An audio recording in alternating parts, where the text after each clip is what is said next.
नमस्कार दोस्तों, मैं हूं रोहित निरंजन और स्वागत है आपका हमारे YouTube चैनल द सक्सेस पर। तो अंग्रेजी वर्णमाला परीक्षण या इंग्लिश अल्फ़ाबेट टेस्ट हम पढ़ रहे हैं रीजनिंग में। इसकी ये दूसरी वीडियो होने वाली है। इसमें कुछ और प्रकार जानेंगे, हम सीखेंगे कि परीक्षाओं में कैसे प्रश्न बनते हैं और उनको कम समय में कैसे किया जा सकता है। क्योंकि दोस्तों, जब हम किसी टॉपर को देखते हैं और हम देखते हैं कि उसके पास 20 मिनट का समय बचा रहा, उसी परीक्षा में हमको 20 मिनट आधा घंटा कम पड़ जाता है। उसका कारण क्या होता है? ऐसा नहीं है कि उस टॉपर को, जो अच्छे अंक लाने वाले हैं, उन लोगों को प्रश्न पता थे, उनको आंसर याद थे, उन्होंने तुरंत लगाया 1 सेकंड में। जी नहीं, उनके पास कुछ करने की तरकीब ऐसी होती है जो समय बहुत बचाती है।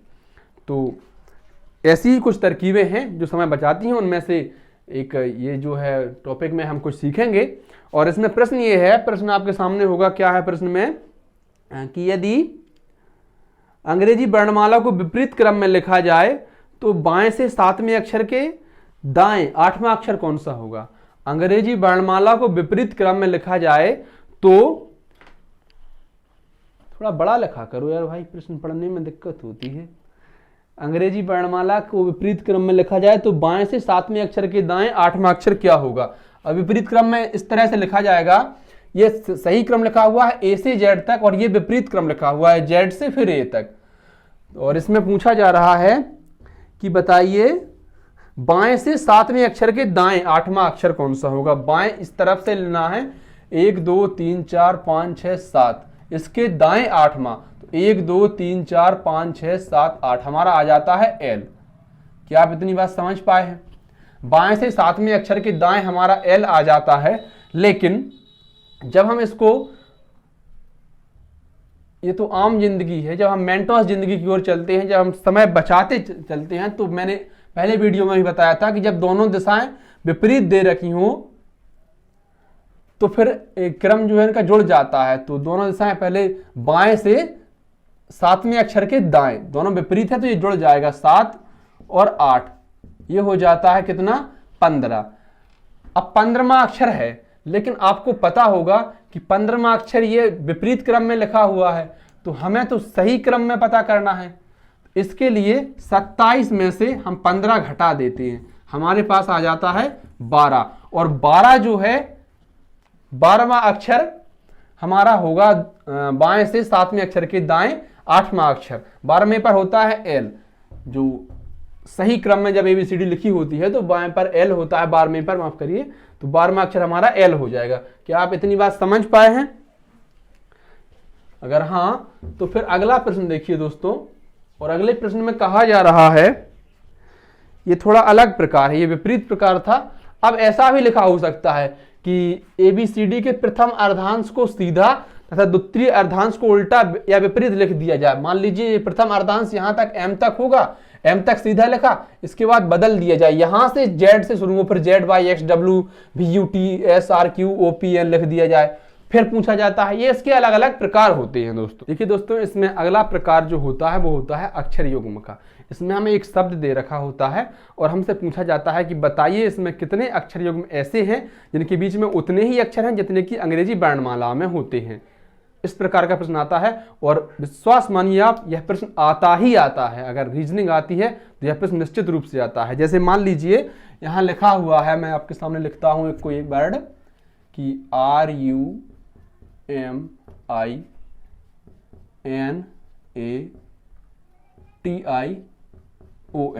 अब हमें बताइए कि इसमें कितने अक्षर ऐसे हैं जिनके मध्य उतने ही अक्षर हैं जितने की अंग्रेजी वर्णमाला में होते हैं। जैसे कि उदाहरण के लिए आप समझिए, A और D लिखा हुआ है और इसके बीच में 2 अक्षर लिखे हुए हैं।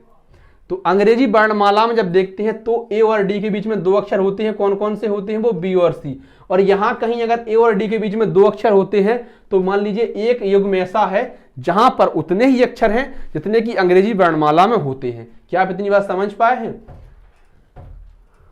उम्मीद करता हूं आप समझ रहे होंगे। तो फिर आगे देखिए जो मैंने लिखा हुआ है। अब देखिए यहां से कैसे शुरू करना है। आर के बाद क्या आता है? RSTUVWXYZA। क्या कोई ऐसा मिला? नहीं मिला। फिर देखिए UVWXYZABC, जी नहीं। एम के बाद NOPQRST, जी नहीं। IJKLMNO, जी नहीं। एन के बाद OPQRS, ए के बाद देखिए BCDE, टी के बाद देखिए UVW, IJK, और इस हिसाब से देखेंगे तो सीधा जब हम करते हैं तो कोई भी हमको ऐसा अक्षर नहीं मिला है।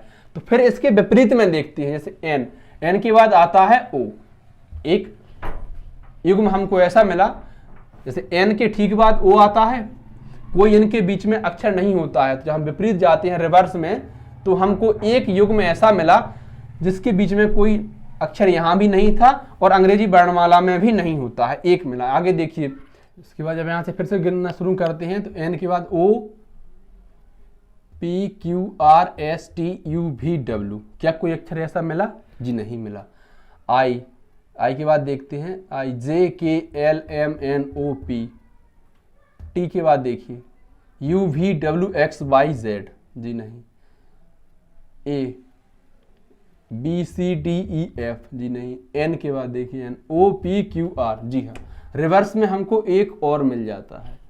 एन के बाद OPQR, देखिए यहाँ पे ऐसा लिखा होगा NOPQ और ये R, 3 अक्षर होते हैं इनके बीच में, यहाँ भी 3 ही अक्षर दे रखे हैं। इसका मतलब एक अक्षर युग्म और ऐसा है जिनके बीच में उतने ही अक्षर हैं जितने की अंग्रेजी वर्णमाला में होते हैं। आगे देखिए, चेक पूरे करने हैं हमको। आगे देखिए IJKLMNOUV, और फिर सिर्फ 2 ही अक्षर ऐसे हैं, 2 ही अक्षर युग्म ऐसे हैं जिनके बीच में उतने ही अक्षर हैं जितने की अंग्रेजी वर्णमाला में होते हैं। स्वरूप कुछ और प्रश्न देखिए दोस्तों, और मान लीजिए प्रश्न में हमसे कहा जा रहा है कि ये बंडर्स लिखा हुआ है और हमसे पूछा जा रहा है कि बताइए इस में कितने अक्षर युग्म ऐसे हैं जिनके बीच में उतने ही अक्षर हैं जितने की अंग्रेजी वर्णमाला में होते हैं। पिछला सवाल जो हमने किया ठीक वैसा ही सवाल है।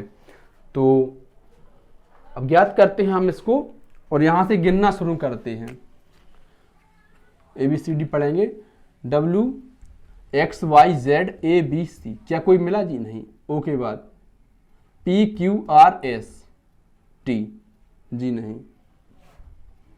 MN के बाद OPQRDE, एक तो ये मिला। D के बाद EFG, R के बाद S। क्या आप इतनी बात समझ पाए हैं?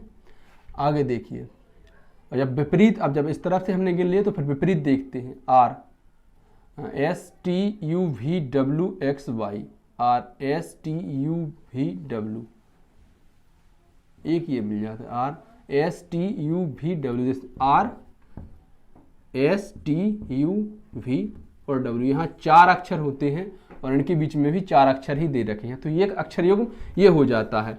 आगे है EFGHIDEFGMNO, एक ये NOW, अब तो होगा नहीं कोई।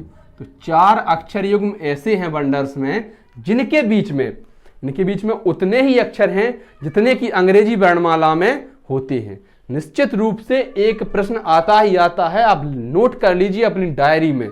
अगर आप किसी भी परीक्षा में भाग ले रहे हैं जिसमें रीजनिंग पूछी जाती है, उनका स्तर ऊपर या नीचे हो सकता है, लेकिन प्रश्न एक अवश्य पूछा जाता है। इस टॉपिक से तो